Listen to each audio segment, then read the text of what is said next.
The Omicron variant has now become the dominant coronavirus strain in the U.S. According to the CDC, Omicron makes up nearly 75% of new infections. That's up from almost 3% just a week prior. Nationwide, average new COVID numbers have nearly doubled since the beginning of November, with an average of 156,000 cases per day. In many cities, testing lines are long and home test kits hard to find. Nancy Chen leads our coverage from New York City. Elaine, not only does the CDC now say that Omicron is the dominant variant, but it also accounts for more than 90% of new cases in the New York area, as well as other parts of the country. All this as New York State breaks the record in new COVID cases for a fourth straight day. In New York City, where 71% of eligible residents are fully vaccinated, a race against the Omicron variant. It's very transmissible. It moves fast. We have to move faster. There's a surge in demand for COVID tests, and the wait can take hours. And here's what happened in one line. You guys are here for COVID tests. I don't have it. In Washington, D.C., the mayor declared a state of emergency today and new restrictions. We will be instituting a D.C. government vaccine mandate to include boosters. But there's positive news today from Moderna, the company revealing a new study showing its booster provides a 37-fold increase in antibodies against Omicron compared to its two-dose regimen. And there's fresh evidence of COVID's startling impact on the unvaccinated. The Massachusetts Health Department reports that those who have not received a vaccine dose are 31 times more likely to test positive than those who are vaccinated with a booster. And despite reports of breakthrough cases, the CDC says nationwide, those who are unvaccinated are 20 times more likely to die from COVID than those who are boosted. In Texas today, officials announced the first known COVID death related to Omicron.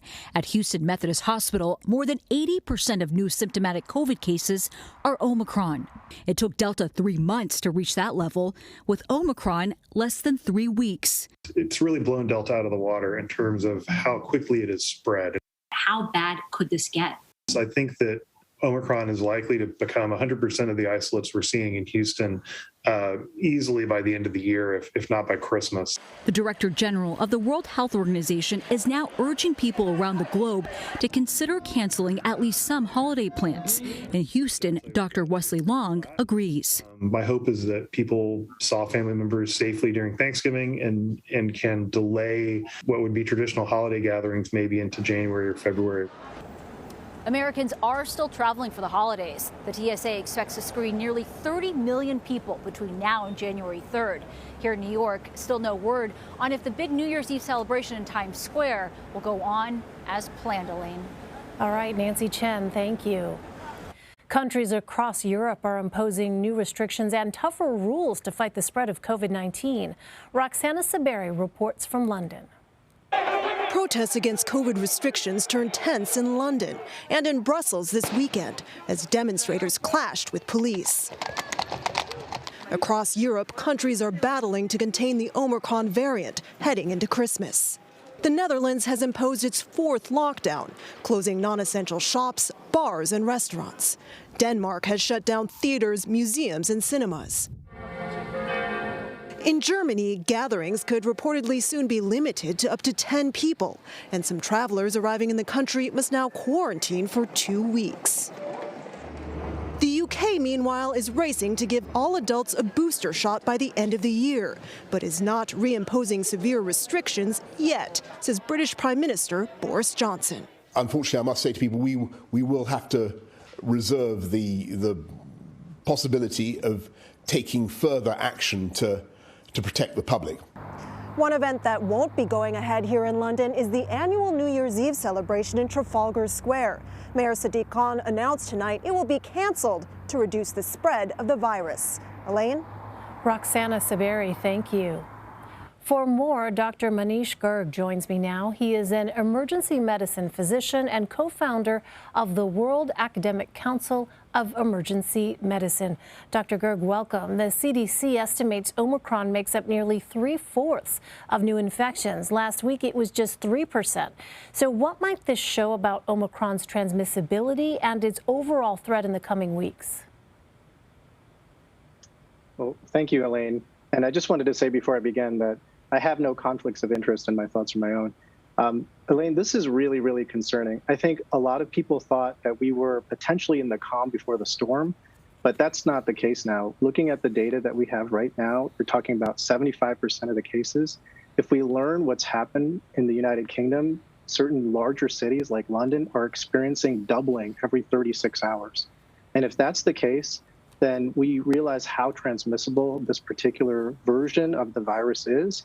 And it's really important that we take the steps that are important from both the population side, where we're taking care of our people, as well as the health system side, where we're taking care of our healthcare workers.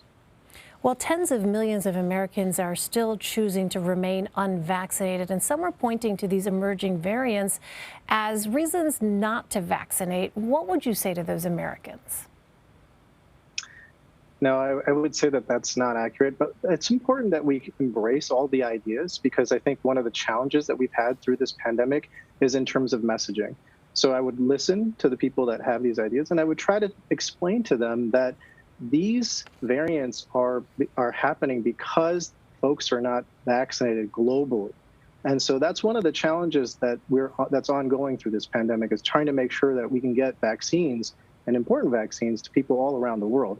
In my work at the World Academic Council of Emergency Medicine, we are really trying to strive for health equity, and we're really trying to make sure that vaccines and the knowledge of vaccines is something that everybody knows around the world. But it's a really difficult task. And I think for those who are unvaccinated and think that it's because, we're not, we're putting it into the society, or they have some sort of misinformation or disinformation about that, that's not accurate. And we need to make sure that we're clearly messaging how important vaccination is as the primary modality in terms of protecting our people. There's been some suggestion that the term breakthrough infection can be a bit confusing, doctor, and I wonder if you could provide some clarity. When we are talking about a breakthrough infection among people who are vaccinated, remind us, what exactly is the medical community talking about? What is the purpose for these vaccines in the first place? Right, Elaine, that's a wonderful question. So again, the vaccines were developed so that we wouldn't have to deal with severe illnesses. So that's hospitalizations, intubations, and death. As a frontline emergency medicine doctor working in 3 different New York City hospitals, I saw countless numbers of patients who sadly died and their families were torn apart during the original part in March and April of 2020. So when we talk about breakthrough infections, it's really important to understand how these vaccines work in our body. So the first thing that happens is we develop antibodies, which basically fight directly against the COVID virus, the spike protein that's there. Then they also develop 2 other molecules in your body. One is called a memory B cell, and the second is called a fighter T cell. The memory B cells create antibodies, and the fighter T cells will directly fight against whatever infection or foreign invader you have. So the breakthrough is kind of a misnomer in the sense that if your antibody levels wane down, then your memory B cells start creating more antibodies, and your fighter T cells will come to try to help you, which is the reason why, if you've been vaccinated, you're not going to have that severe infection. But if you get boosted, then you can raise up your antibody levels. And Elaine, right now, it's so important. I think a lot of people with the winter holiday that's coming right now, I think they're trying to get that last trip in, thinking that January is the time when this wave is going to come in. But that's not what's happening. When we look at the modeling right now, it seems like it's happening faster and faster and faster. And it looks like it's going to be happening by the end of this year or early. And if you're going to get that booster, it takes 14 days before it's fully active in your system. So the time is now to make sure you're either vaccinated or boosted. And remind us, doctor, do symptoms from the Omicron variant differ than previous variants? Well, just kind of starting from head to toe, you will see like congestion, runny nose, coming down with a cough, general fatigue. Those 4 are the most common symptoms that they found. And yes, that sounds like any type of virus that you might have.